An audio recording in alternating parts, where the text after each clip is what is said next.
Hi. Ako nga pala si Gil. Magandang hapon. Simpleng manggagawa at simpleng tao. So, meron po tayong nilinising coin.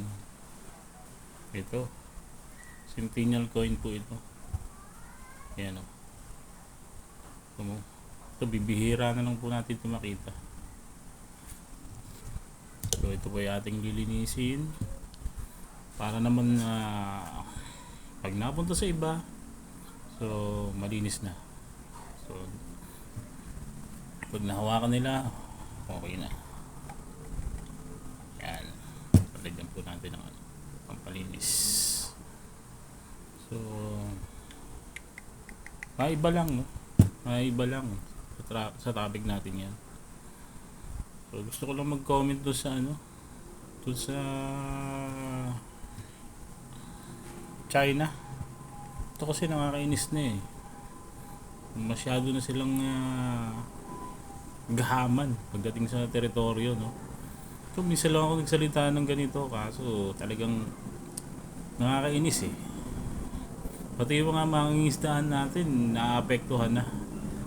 So, pagdating ng araw na talaga nakuha na nila yan, eh, paano pa mangingisda yung mga mangingisda natin?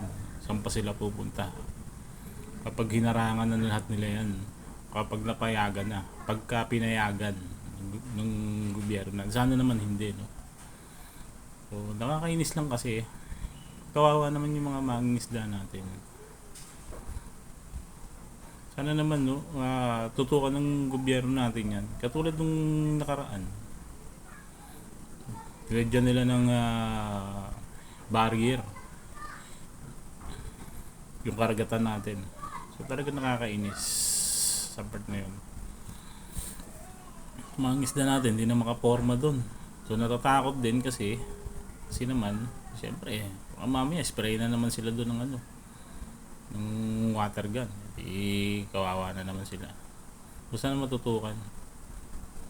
So thank you. Ito, malinis na to. Ayan o, makintab na. Ayos. Pag napunta sa kamay ng iba to, so malinis na. Ayan. Nice. Sobrang linis na.